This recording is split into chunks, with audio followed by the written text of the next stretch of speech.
अस्सलाम वालेकुम my dear student. उम्मीद करता हूँ कि आप सब ठीक होंगे और जहाँ भी होंगे खुश होंगे। तो मेरा नाम आसिम खान है और मैं हूँ आपकी केमिस्ट्री के टीचर और हम पढ़ने जा रहे हैं हमारा एमडी के 2025 के सिलेबस का केमिस्ट्री का पोर्शन, जिसमें हम फर्स्ट ईयर के यानी क्लास 11 के 7 चैप्टर मुकम्मल कर चुके हैं और चैप्टर 8 थर्मोकेमिस्ट्री में हम लगे हुए हैं।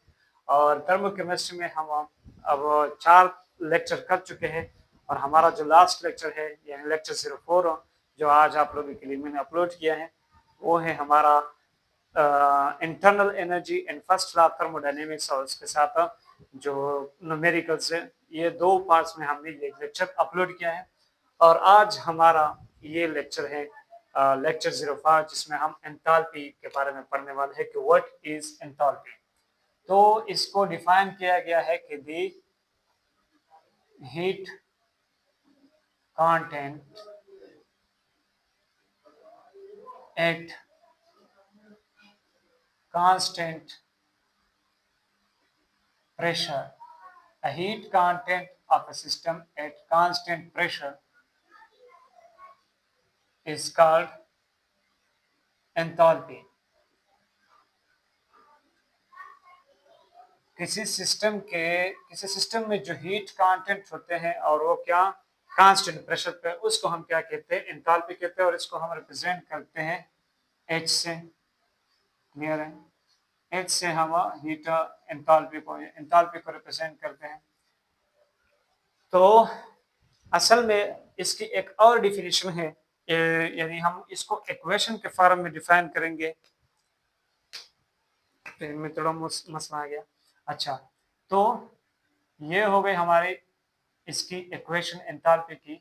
हम इसको इस तरह डिफाइन करेंगे कि H is equal to U plus PV, यानी हमारा एंथैल्पी जो है वो क्या है, वो बराबर है इंटरनल एनर्जी प्लस PV के। अब इसका मतलब क्या है मैं आपको समझा दूं कि जरा देख ले। लेट सपोज मेरे पास एक सिस्टम है, यहाँ पर मैं एक सिस्टम लेकर आता हूँ, चाहे वो गैस है, चाहे वो लिक्विड है या चाहे वो सॉलिड है। यहाँ पर मैंने एक सिस्टम ले आया और ये इनके नंबर ऑफ पार्ट यानी इनके पार्टिकल्स है, मॉलिक्यूल्स है, या जो भी यानी ये जो भी मैटर का जो भी फॉर्म है, सॉलिड है, लिक्विड है या गैस है। अब जरा देख ले, ये सिस्टम इससे पहले एक और सिस्टम में था। मतलब जहां से मैं ये गैस है या जहां से मैं ये लिक्विड या जहां से मैं सॉलिड लेकर आया हूं, वहां पर लेट सपोज ये इस सिस्टम में मौजूद था। हाँ, यहाँ पर मौजूद था और मैंने यहाँ से इसको यहाँ ले आया। तो यहाँ पर इसकी एक और प्रेशर होगी, एक और वॉल्यूम होगी और उसकी अपनी इंटरनल एनर्जी होगी। फिर मैंने क्या किया, इस सिस्टम को यहाँ ले आया और इसको प्रेशर P पर और वॉल्यूम V पर मैंने क्या किया, इसको सेट किया। क्लियर है? यानी इस सिस्टम के पास अभी भी अपनी इंटरनल एनर्जी तो है। इंटरनल एनर्जी तो वही है जहां जिसके साथ पहले थी। इसके पास अपनी इंटरनल एनर्जी भी मौजूद है जिसको हम U से रिप्रेजेंट करते हैं। U से भी रिप्रेजेंट कर सकते हैं, बाज़ बुक्स इसको E से भी रिप्रेजेंट करते हैं। यहाँ पर इसके पास क्या है, अपनी इंटरनल एनर्जी भी है। और मैंने क्या किया, इस सिस्टम के ऊपर PV टाइप ऑफ वर्क किया। यानी मैंने कौन सा वर्क किया, इस सिस्टम को प्रेशर P पर और वॉल्यूम V पर सेट किया। यहाँ पर इसका प्रेशर और वॉल्यूम अलग था, मैंने इसको यहाँ पर ले आया तो यहाँ पर इसकी एक और प्रेशर एक और वॉल्यूम होगी। मतलब क्या हुआ कि मैंने इसके ऊपर कोई वर्क किया और वो वर्क किस तरह किया कि मैंने इसको प्रेशर P और वॉल्यूम V पर सेट किया। तो अब इसकी एक और प्रेशर और वॉल्यूम होगी, वहां पर इसका एक और प्रेशर और वॉल्यूम था। यानी मैं कह सकता हूं कि जो हमारा हीट कांटेंट है, हीट कांटेंट या जिसको हम क्या कहते हैं, एंथैल्पी कहते हैं, वो हमारे पास अब बराबर हो जाएगी internal energy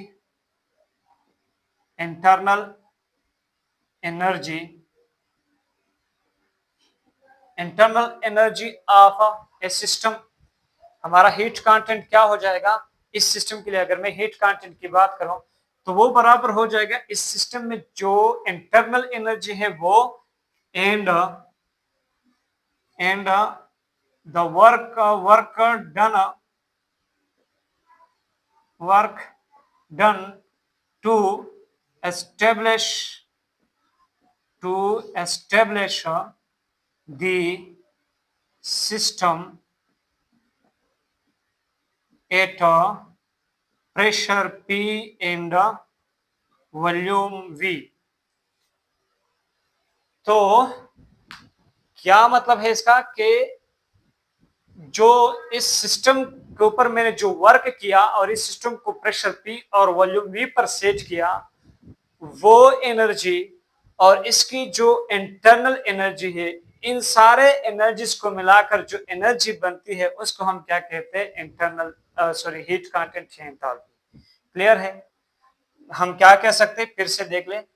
The work done which I have done to establish the system, the work done which I have done to establish the system at pressure P and volume V। तो ये वर्क क्या है? It is a type of energy. ये मैंने क्या किया? एक energy इसमें ऐड की, क्योंकि मैंने इसके ऊपर वर्क किया तो मैंने क्या किया? इसमें एक एनर्जी ऐड की। तो वो एनर्जी यानी PV type of work energy, PV work यानी जो मैंने पीवी से यानी जो वर्क किया और इसका प्रेशर पी, इस सिस्टम को प्रेशर पी और वॉल्यूम वी पर सेट किया, यहाँ पर मैंने जो एनर्जी इसमें ऐड की वो एनर्जी, और जो इस सिस्टम के अपनी इंटरनल एनर्जी है, उन सारे एनर्जीज को मैं जब मिलाता हूं तो इनसे बनता है इस सिस्टम की हीट कंटेंट या एंथैल्पी। तो आप कह सकते हैं कि हीट हमारे पास बराबर है, heat is equal to internal energy plus PV. अब यहां से यह वाला इक्वेशन आता है। यहां पर एक बात ये याद करें कि H जो है यानी एंथैल्पी, इसकी जो यूनिट होती है, यूनिट वो क्या होती है? What is the unit of enthalpy? वो हमारे पास होती है जूल्स या किलो जूल्स पर मोल। और ये वाली जो यूनिट है ये बहुत ज्यादा फेमस है इसके लिए, तो आपने ये वाला याद रखना है। इसके बाद ये बात याद रखें कि H जो है, जैसे कि हमें पता है कि हम इंटरनल एनर्जी को एग्जैक्टली फाइंड आउट नहीं कर सकते थर्मोकेमिस्ट्री में।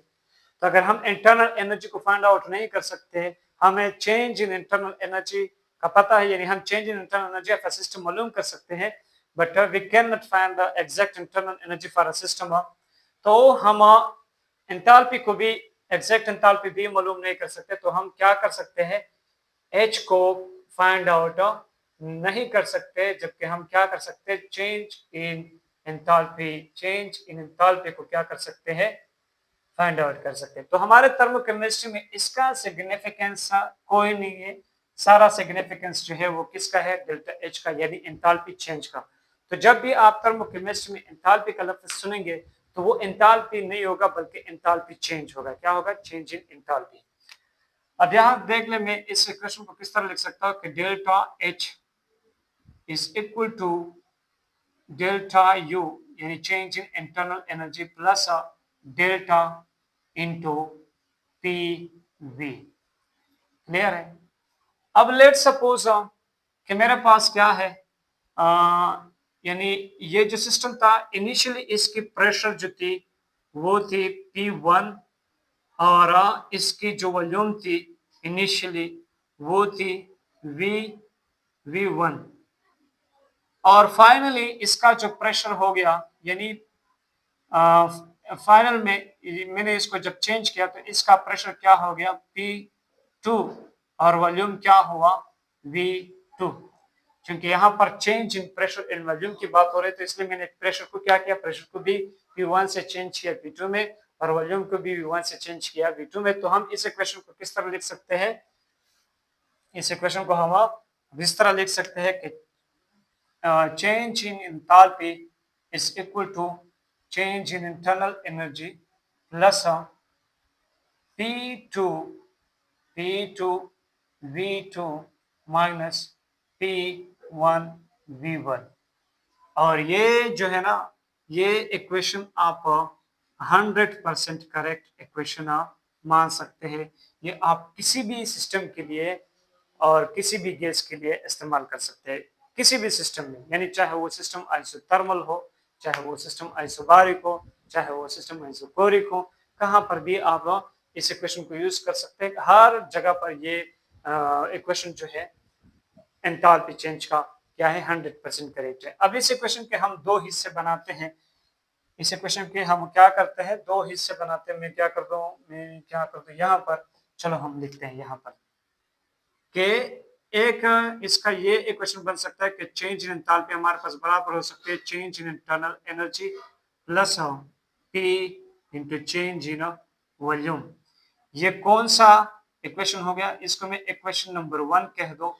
ये इस इक्वेशन का पार्ट 1 है और ये हम इसको इस तरह भी बना सकते हैं कि change in enthalpy is equal to change in internal energy plus V into change in P। ये हो गई हमारे पास इक्वेशन नंबर 2। अब जरा देख ले, यहाँ पर मैंने क्या किया, प्रेशर को कांस्टेंट ले लिया और वॉल्यूम क्या ले लिया, वेरिएबल ले लिया। इसी तरह यहाँ पर मैंने फिर क्या किया कि वॉल्यूम को कांस्टेंट ले लिया और प्रेशर को क्या किया, वेरिएबल ले लिया। यानी ये वेरिएबल है यहाँ पर प्रेशर और यहाँ पर प्रेशर क्या है, कांस्टेंट। तो आप क्या कर सकते हैं, ये वाला इक्वेशन आप थर्मोकेमिस्ट्री में 90% केसेस में इस्तेमाल कर सकते हैं, क्योंकि दुनिया में जितने रिएक्शंस होते हैं उनमें से 90% रिएक्शंस एट कांस्टेंट प्रेशर होती हैं। तो आप ये वाला इक्वेशन 90% केसेस में इस्तेमाल कर सकते हैं, जबकि ये वाला इक्वेशन 10% केसेस में इस्तेमाल कर सकते हैं, जहां हमारे पास वॉल्यूम क्या हो, कांस्टेंट हो, और प्रेशर क्या हो, वेरिएबल हो। तो ये हो गए हमारे पास एंथैल्पी चेंज या एंथैल्पी के बारे में बात है। अब मैं फिर से थोड़ा आपको एंथैल्पी की बात फिर से दोहरा दूं। What is enthalpy? एंथैल्पी क्या है कि हमने क्या किया, एक सिस्टम को एस्टेब्लिश किया at pressure P in volume V, यानी इसके ऊपर एक वर्क कर दिया, यानी इसमें कुछ एनर्जी ऐड कर दी। तो वो वाली एनर्जी जो हमने वर्क की सूरत में इसमें ऐड कर दी और उसकी जो अपनी इंटरनल एनर्जी है, इन सारे एनर्जीज को मिलाकर जो एनर्जी बनती है उसको हम क्या कहते हैं, इस सिस्टम की हीट कंटेंट या एंथैल्पी। और इसको हम इस इक्वेशन में ही डिफाइन करते हैं, यानी ये इक्वेशन बनता है। सो आप जब भी एंथैल्पी को डिफाइन करेंगे तो आप इस इक्वेशन में इसको डिफाइन करेंगे। ये वाला डिफिनेशन जो है ये कहाँ से आया है, इसको हम देखेंगे कि ये इक्वेशन असल में कहाँ से आया है। तो मैं इसको भी आपके लिए एक्सप्लेन करा दूंगा। अब जरा देख ले, ये चीजें आप लोग क्या करें, नोट करें, फिर हम आगे मूव ऑन करते हैं।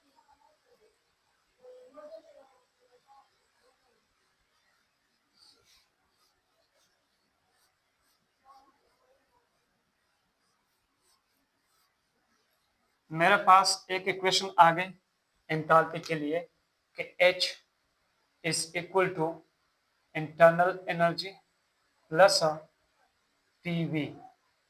और चूंकि हमें पता लग गया कि हम डेल्टा H को यूज कर सकते, H को यूज नहीं कर सकते क्योंकि H हम नहीं फाइंड आउट कर सकते। तो हमारे पास ये इक्वेशन इस तरह बन जाता है कि change in internal energy plus change in pressure and volume. अब क्या हो सकता है कि इनमें से कोई दोनों या तो दोनों वेरिएबल हो सकते हैं, जैसे कि हम इसको इस तरह ले लें कि change in enthalpy is equal to delta U, यानी change in internal energy plus P2 V2 minus P1 V1। यहाँ मतलब ये हुआ कि इस केस में हमारे पास प्रेशर और वॉल्यूम दोनों क्या है, वेरिएबल है। और इसको हम इस तरह भी लिख सकते हैं कि change in enthalpy is equal to change in internal energy plus P delta V। इसका मतलब यह हुआ कि इस केस में हमारे पास प्रेशर क्या है, कांस्टेंट है, और वॉल्यूम क्या है, वेरिएबल है। और इसको हम इस तरह भी लिख सकते हैं कि डेल्टा H यानी चेंज इन एंथैल्पी हमारे पास बराबर है change in internal energy plus V delta T। अब इस केस में क्या है, हमारे पास वॉल्यूम कांस्टेंट है जबकि प्रेशर क्या है, वेरिएबल है। यहाँ से मैं आपको एंथैल्पी चेंज के बारे में कुछ इंपॉर्टेंट पॉइंट्स बता दूं कि ये जो एंथैल्पी है it is an extensive property. ये क्या है, एक एक्सटेंसिव प्रॉपर्टी है। And what is extensive property, मैंने आपको बताया है कि वो प्रॉपर्टी किसी भी सिस्टम का जो साइज ऑफ सैंपल पर डिपेंड करते हैं कि साइज ज्यादा हो तो वो ज्यादा हो, साइज छोटा हो तो वो छोटा हो, ये साइज छोटा हो तो वो बड़ा हो, साइज बड़ा हो तो वो छोटा हो, यानी साइज के साथ वो क्या हो, इंटरडिपेंडेंट हो। तो ऐसे प्रॉपर्टी को हम सिस्टम की क्या कहते हैं, एक्सटेंसिव प्रॉपर्टी। दूसरी बात ये है कि ये स्टेट फंक्शन है। एंथैल्पी जो है ये क्या है, स्टेट फंक्शन। और स्टेट फंक्शंस क्या होते हैं, मैंने आपको बार बार बताया है, functions which define the state or condition of a system is called a state function. Alarm हो चुका है, मैं इसको मिटा बंद कर दे अलार्म। तो स्टेट फंक्शंस क्या होते हैं, functions which define the state or condition of a system is called a state functions. और ये भी आपको पता है कि state functions depends upon only the final and initial condition of a system. Change in a state functions just depend upon the final and initial condition of। और इसी तरह यहाँ पर एक और बात भी याद रखें कि change in enthalpy, change in enthalpy for a cyclic process वो क्या होगी, जीरो। क्योंकि ये स्टेट फंक्शंस है तो ये पाथ पर डिपेंड नहीं करती। तो यानी साइकिल क्या होता है, साइकिल में फाइनल और इनिशियल कंडीशन एक ही होते थे, इस वजह से साइक्लिक के लिए इसकी वैल्यू क्या आती है, जीरो आती है। अब हम बात करते हैं एंथैल्पी चेंज को हम लिंक करते हैं फर्स्ट लॉ ऑफ थर्मोडायनामिक्स। तो आप लिख सकते हैं कि रिलेशनशिप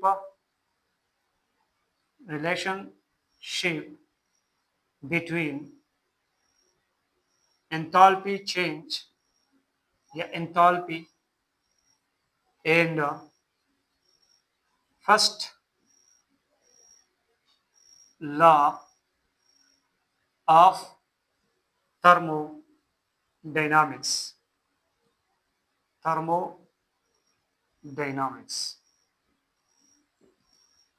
और इसको कई लोग इस तरह कहते हैं कि enthalpy in terms of first law of thermodynamics. तो आप इसको इस तरह भी लिख सकते हैं, इस हेडलाइन को, कि enthalpy in terms of first law of thermodynamics. तो सर देख ले, आपके पास फर्स्ट लॉ ऑफ थर्मोडायनामिक्स क्या है कि change in internal energy is equal to change in internal energy is equal to change in heat plus change in work done। In heat plus work done, और इसको आप इस तरह भी लिख सकते हैं Q प्लस डब्ल्यू, मैंने आपको बताया है। तो ये हो गई हमारे पास इंटरनल एनर्जी। इसी तरह हमारे पास एंथैल्पी चेंज किसके बराबर है, change in enthalpy is equal to change in enthalpy is equal to change in internal energy, change in internal energy plus P delta V। ये वाला केस हम लेते हैं। यानी लेट्स सपोज कि हमारे पास प्रेशर ये सिस्टम क्या है, एट कांस्टेंट प्रेशर पर है, एट कांस्टेंट प्रेशर। ये सिस्टम हमारे पास किस प्रेशर पर है, एट कांस्टेंट प्रेशर पर है। तो अगर यहाँ पर ये सिस्टम यानी इसके लिए enthalpy change at constant pressure है, तो यहाँ पर ये वाली भी हमारे पास क्या हो जाएगी, एट कांस्टेंट प्रेशर। यानी हमारे पास फर्स्ट लॉ ऑफ थर्मोडायनामिक्स भी इसके लिए एट कांस्टेंट प्रेशर हो जाएगा। अब मैं क्या कर सकता हूँ, आपको पता है कि वर्क डन जो है वो हमारे पास बराबर है -P into change in volume. और ये फार्मूला आपने एक्सपेंशन से सीखा था कि जब हम एक्सपेंशन आपको पढ़ा रहे थे वर्क में, तो एक्सपेंशन के लिए वर्क का फार्मूला क्या होता है, -P into change in volume. ये एट कांस्टेंट प्रेशर होता है इसके लिए। तो जरा देख ले, मैं इस फार्मूले को यानी इस वैल्यू को यहाँ पर पुट कर दो तो मेरे पास क्या आ जाएगी कि चेंज इन इंटरनल एनर्जी वो बराबर हो जाएगी change in heat content at constant pressure plus -P multiplied by change in volume.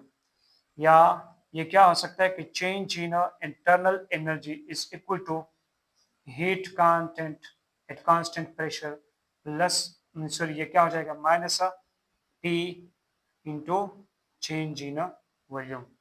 अब मैं यहाँ क्या कर सकता हूँ कि QP को अगर मैं ले लूँ तो change in heat content at constant pressure, या इसको आप ये भी कह सकते हैं कि heat content at constant pressure. Heat content at constant pressure हमारे पास बराबर हो जाएगी change in internal energy plus, ये मैं इधर ले आऊंगा तो ये क्या हो जाएगा, प्लस हो जाएगा, plus P into change in volume. अब जरा देख ले, इसको अगर मैं इक्वेशन नंबर 1 का नाम दे दूं, इसको मैं अगर इक्वेशन नंबर 1 का नाम दूं और इसको मैं क्या दूं इक्वेशन नंबर 2, तो आप लोग देख सकते हैं कि इक्वेशन 1 जो है वो बराबर है इक्वेशन 2 के।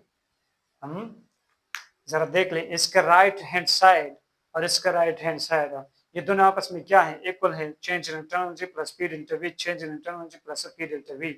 तो इसके लेफ्ट हैंड साइड भी क्या हो जाएंगे, एक दूसरे के इक्वल हो जाएंगे। यानी यहाँ पर मैं लिख सकता हूँ कि हमारे पास फिर डेल्टा एच भी क्या हो जाएगा, एंथैल्पी चेंज भी हमारे पास क्या हो जाएगा, heat content at constant pressure. तो यहां से ये डिफिनीशन आया है कि the heat content at constant pressure is called enthalpy.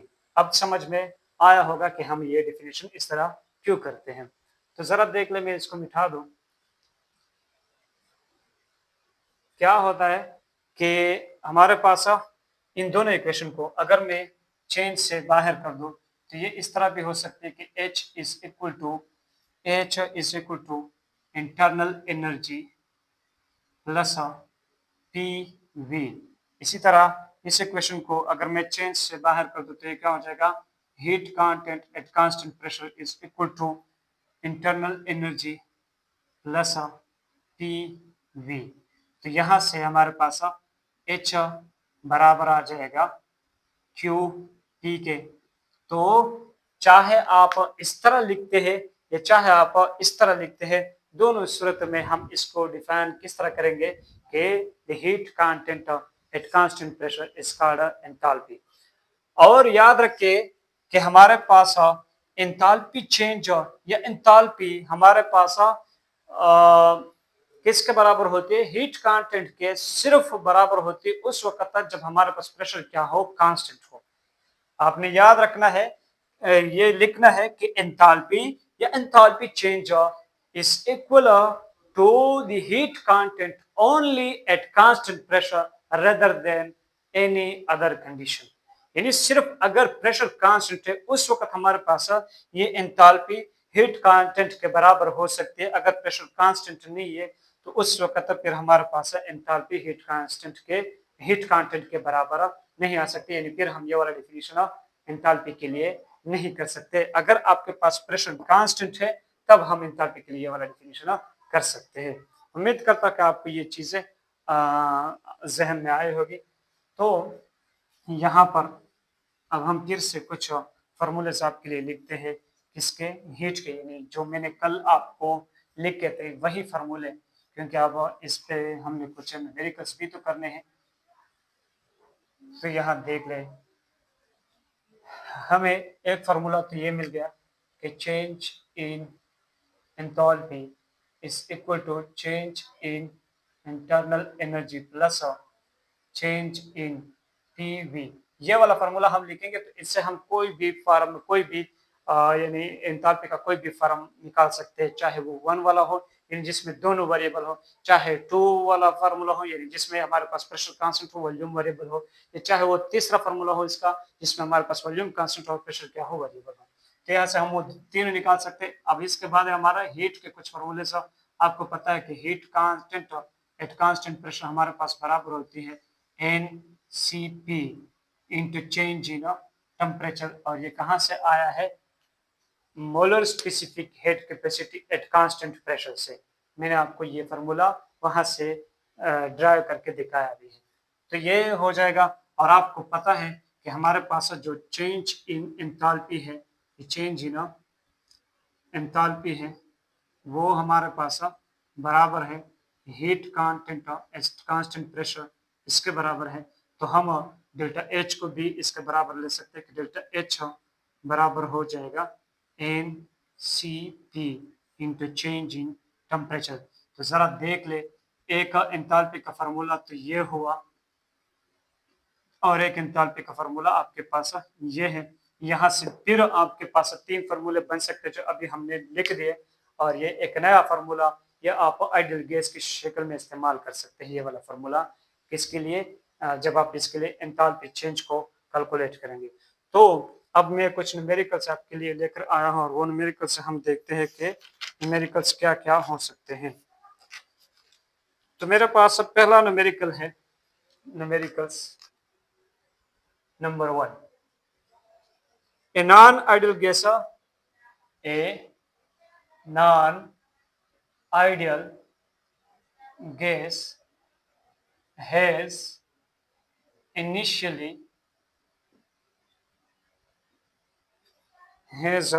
initially P and volume, pressure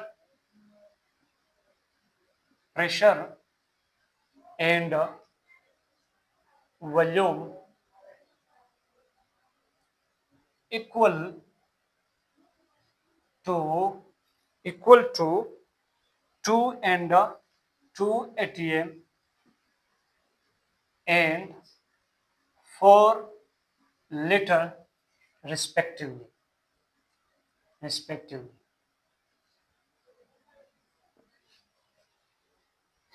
At a final stage, अच्छा, और ये क्या है, 2 atm and 4 liter at a 115 kelvin temperature पे। एट फाइनल स्टेज यानी at final point, at final stage या at final point it becomes, ये हो जाते हैं क्या, ये बन जाते हैं 4 atm and 8 liter at 295 kelvin temperature. अब क्या करना है आपने इसके लिए, फाइंड डेल्टा एच यानी find enthalpy change if change in internal energy is equal to 40 atm litre. तो ये हो गए आपके पास क्वेश्चन नंबर 1।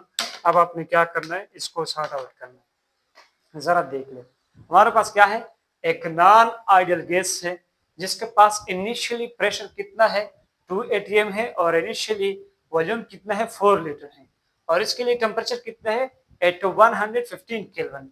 फिर ये चेंज हो चुके हैं और जब फाइनल कंडीशन तक पहुंच चुके हैं तो फाइनल स्टेज पर प्रेशर 4 atm तक बढ़ चुका है और वॉल्यूम 8 लीटर तक हो चुका है और टेम्परेचर क्या हो चुका है, 295 केल्विन। अब आप सोचेंगे कि सर प्रेशर और वॉल्यूम के बीच तो इनवर्स रिलेशनशिप है, यानी जब एक बढ़ता है तो दूसरा घटता है, जब एक घटता है तो दूसरा बढ़ता है। तो यहाँ पर तो क्या हुआ है, 2 atm से 4 atm हो चुका है और वॉल्यूम भी 4 लीटर से 8 है, यानी दोनों एक दूसरे के डायरेक्ट हो चुके हैं। तो याद रखना है कि वो जो हम पढ़ते हैं कि P is inversely proportional to volume, वो होती है हमारे पास बॉयल्स लॉ, और बॉयल्स लॉ होती है एट कांस्टेंट टेम्परेचर, यानी वो हमारे पास आइसोथर्मल प्रोसेस है। और यहाँ पर अगर आप लोग टेम्परेचर को देख ले तो टेम्परेचर कांस्टेंट नहीं है, टेम्परेचर भी साथ साथ में चेंज हो रहा है, 115 केल्विन एंड 295 केल्विन। और यहाँ से आपको पता है कि टेम्परेचर और वॉल्यूम आपस में क्या है, डायरेक्ट रिलेशनशिप में है कि टेम्परेचर बढ़ेगी तो वॉल्यूम भी क्या हो जाएगी, बढ़ेगी। तो आपने वो लॉ को यहाँ पर इम्प्लीमेंट नहीं करना है, आपने डायरेक्ट इन चीजों को समझना है। अच्छा, अब मैं लिखता हूँ कि हमारे पास जो चेंज इन एंथैल्पी है वो तो बराबर होती है change in internal energy plus change in PV. हम पहले ये वाला फार्मूला लिखते हैं, फिर देखते हैं कि हमारे पास अब दोनों वेरिएबल है या सिर्फ एक ही वेरिएबल है। हमने ये वाला फार्मूला लिख दिया। अब जरा देख ले, प्रेशर भी 2 atm से 4 atm में चेंज हो रहा है और वॉल्यूम भी 4 लीटर से 8 लीटर में चेंज हो रहा है, मतलब दोनों क्या है, वेरिएबल हैं। तो मैं क्या कर सकता हूँ, इसको ऐसे भी लिख सकता हूँ कि change in internal energy plus P2 V2 minus P1 V1, यानी यहाँ पर दोनों क्या है, वेरिएबल्स है। अब जरा देख ले, इंटरनल एनर्जी की वैल्यू क्या है, 40 atm लीटर प्लस यहाँ पर P2 कितना है, P2 है हमारे पास 4, P2 हमारे पास कितना है, 4 मल्टीप्लाइड बाय V2 कितना है, 8। ये atm है और ये लीटर है, ये तो आपको पता है। ये 1 कितना हमारे पास 2 और इसके साथ वॉल्यूम कितना है 4 लीटर। तो यहाँ से क्या आंसर आएगी, यहाँ से मेरे पास आ गया 40 ATM लीटर और ये प्लस यह हो जाएगा 4 8 32 माइनस 2 4 8 32 से अगर हम 8 को माइनस करेंगे तो क्या आएगा आंसर 24 आता है। 4 8 32 माइनस 2 4 8 तो आता है 24 ATM लीटर और यहाँ से आंसर हमारे पास आ जाएगा 40 से जब हम 24 को माइनस करेंगे तो आई थिंक 16 ATM लीटर आपके पास आंसर आ जाएगा।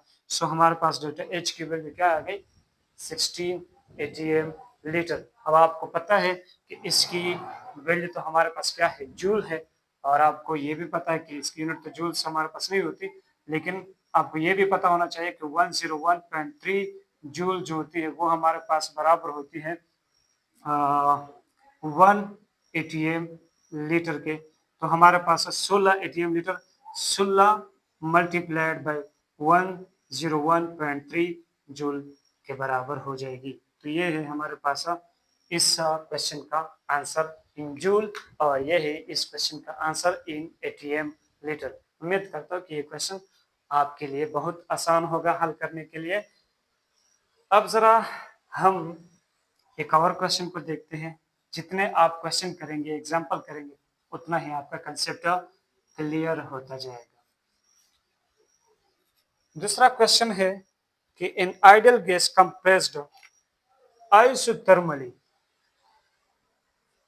an ideal gas compressed isothermally means change in temperature is equal to 0. Isothermally यानी at constant temperature from 10 liter to 4 liter। फिर आपने क्या फाइंड आउट करना है, अच्छा और कहा है कि at 27 degree centigrade find the value of delta H. At 27 degree centigrade find the value of delta H यानी एंथैल्पी चेंज आपसे रिक्वायर्ड है। तो हम क्या कर सकते हैं, हमारे पास जो डेल्टा एच होती है वो तो बराबर है, डेल्टा एच हमारे पास बराबर है किसके बराबर है, यहाँ पर हम ले सकते हैं change in internal energy plus यहाँ पर हम क्या ले सकते हैं चेंज इन पी वी, हाँ इस तरह ले सकते हैं।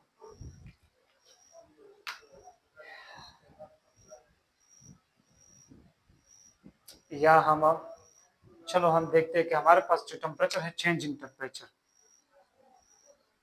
टेम्परेचर वो तो क्या है 0 है। दूसरी बात ये कि आपको पता है कि जब हमारे पास गैस क्या होता है आइडियल होता है तो हमारी जो इंटरनल एनर्जी होती है वो सिर्फ क्या होती है उस सिस्टम की काइनेटिक एनर्जी के बराबर होती है। और ये क्यों होती है ये मैंने आपको बताया है कि जब हमारे पास आइडियल गैस होता है तो उस सिस्टम की इंटरनल एनर्जी सिर्फ उस सिस्टम में जितनी काइनेटिक एनर्जी है, चाहे वो वाइब्रेशन ऑफ मॉलिक्यूल से बनते हैं, चाहे वो रोटेशन ऑफ मॉलिक्यूल से बनते हैं, चाहे वो ट्रांसलेशन यानी मूवमेंट ऑफ मॉलिक्यूल से बनती है, कोलिजन ऑफ मॉलिक्यूल से बनती है, वो सारे यानी काइनेटिक एनर्जी ही हमारे पास इंटरनल एनर्जी होती है आइडियल गैस के लिए। और आपको ये भी पता है कि काइनेटिक एनर्जी जो है वो डायरेक्टली डिपेंड करती है किसके ऊपर, टेम्परेचर के ऊपर। तो हमारी इंटरनल एनर्जी ये चेंज इन इंटरनल एनर्जी हमारे पास डायरेक्टली डिपेंड करेगी चेंज इन टेम्परेचर पर। और आपको पता है कि चेंज इन टेम्परेचर हमारे पास 0 है तो हमारे पास चेंज इन इंटरनल एनर्जी इस सिस्टम के लिए क्या आएगी 0 आएगी, इस सिस्टम के लिए वो क्या आएगी 0। तो हम क्या कर सकते हैं कि डेल्टा एच हमारे पास बराबर हो जाएगा, डेल्टा एच बराबर हो जाएगा 0 प्लस अब यहाँ पर एक और बात है, वॉल्यूम कंप्रेस्ड हुआ है 10 लीटर से 4 लीटर तक, यानी वॉल्यूम में क्या आया है, चेंज आया है। वॉल्यूम क्या हो चुका है सर, देख ले, वॉल्यूम गया है 10 लीटर से 4 लीटर तक, यानी वॉल्यूम क्या हुआ है, चेंज हुआ है। वॉल्यूम क्या हो चुका है, चेंज हो चुका है। और आपको बॉयल्स लॉ के मुताबिक पता है कि वॉल्यूम जो है वो इनवर्सली प्रोपोर्शंस है प्रेशर के।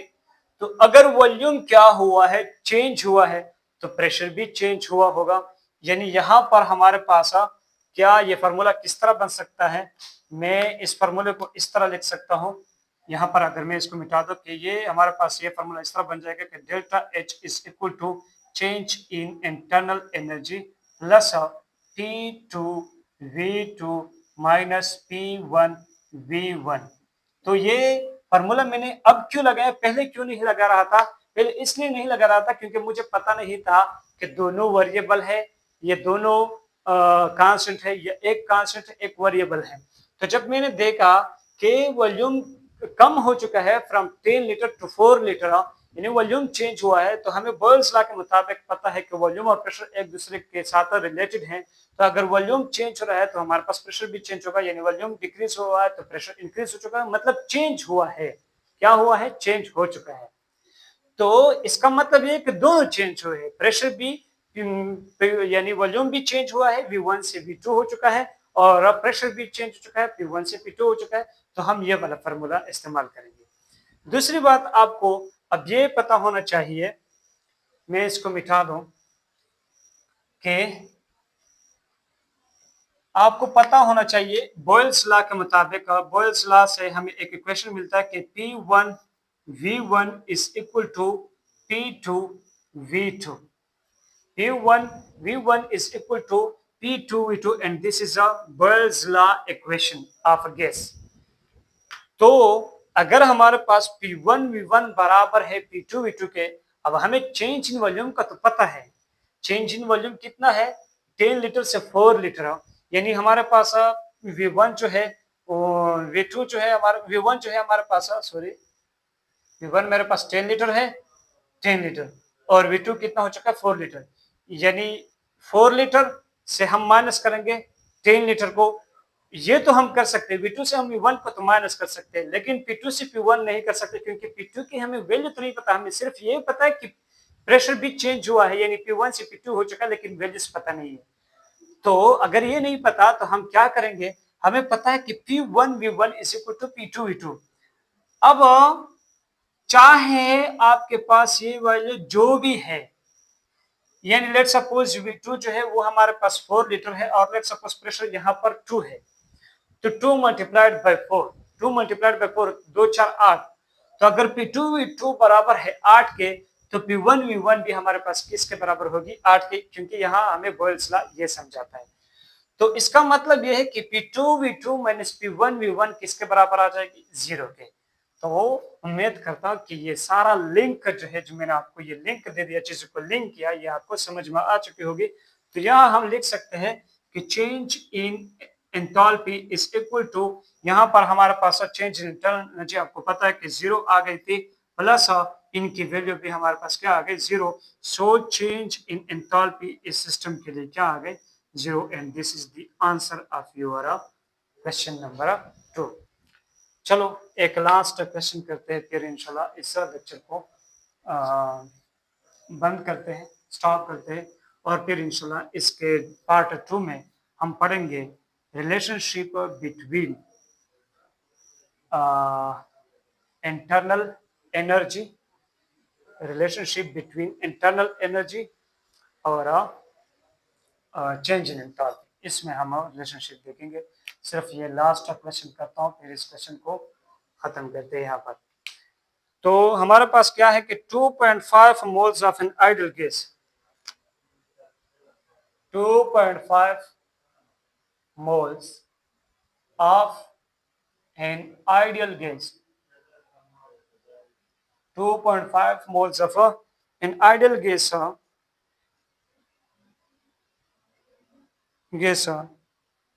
and monoatomic gas, an ideal and monoatomic gas, 2.5 moles of an ideal and monoatomic gas जैसे कि हीलियम है, जैसे कि नियॉन है, जैसे कि आर्गन है, वो क्या होते हैं, वो हमारे पास मोनो एटॉमिक गैसेस हैं। 2.5 moles of an ideal and monoatomic gas is heated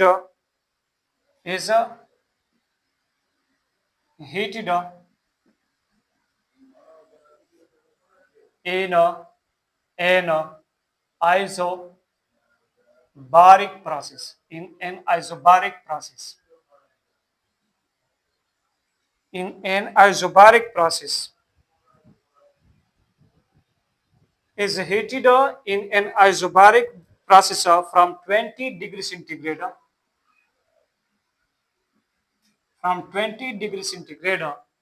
to 70 degrees centigrade. From 20 degrees centigrade to 70 degrees centigrade. Find change in enthalpy in joule. Joule में आपने इसको फाइंड आउट करना है। क्लियर है? एक होता है कैलोरी में और एक होता है जूल में। अब जरा देख ले ये सिस्टम है क्या है, आइसोबारिक है, यानी यहाँ पर प्रेशर क्या है, कांस्टेंट है। आइसोबारिक वो होता है जिसके लिए चेंज इन पी हमारे पास 0 के बराबर होती है। तो यहाँ पर एक तो हमें मोल्स दी गई है, एक आइडियल गैस भी दिया गया है और एक मोनो एटॉमिक। तो मोल्स से जो दिया है, मोल्स कितने हैं, 2.5 मोल्स, और एक दिया गया है कि प्रेशर जो है, प्रेशर क्या है, कांस्टेंट है। प्रेशर क्या है, कांस्टेंट। और दूसरी बात आपको ये बात लग रही है, यानी एक इंफॉर्मेशन ये दी जा रही है कि मोनो एटॉमिक गैस है जिसके लिए एफ आपके पास क्या होती है, डिग्री ऑफ फ्रीडम। आपको पता है कि मोनो एटॉमिक के लिए क्या आती है, 3 आती है। क्लियर है? और ये भी आपको पता होना चाहिए कि Cp हमारे पास बराबर होती है F डिवाइडेड Cv। Cp हमारे पास बराबर होती है Cv प्लस R, इसके बराबर होती है।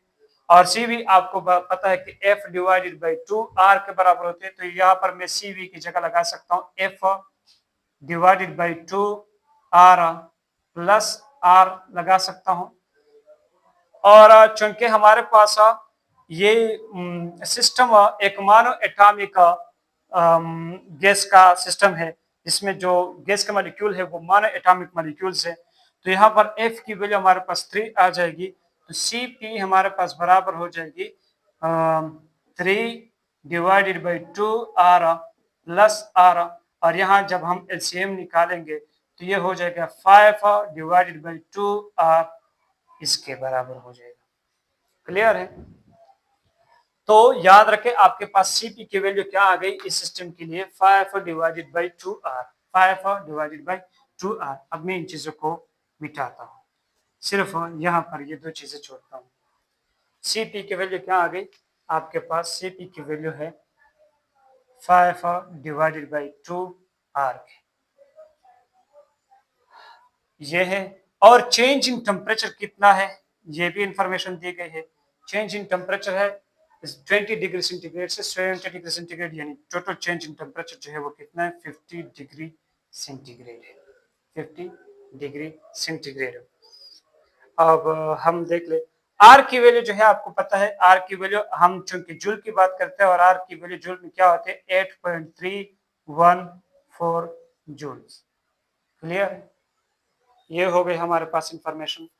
अब हम कौन सा वाला फार्मूला इस्तेमाल कर ले, ये वाला इस्तेमाल कर ले। जरा देख ले, ये वाला इस्तेमाल करेंगे तो हमारे पास इंटरनल एनर्जी नहीं है, कोई प्रेशर नहीं है, कोई वॉल्यूम नहीं है, तो हम ये वाला फार्मूला इस्तेमाल कर सकते हैं एंथैल्पी चेंज के लिए। ये वाला enthalpy change is equal to NCP into change in temperature. देख ले जरा, हमारे पास नंबर ऑफ मोल्स भी है, Cp भी है और चेंज इन टेम्परेचर भी है।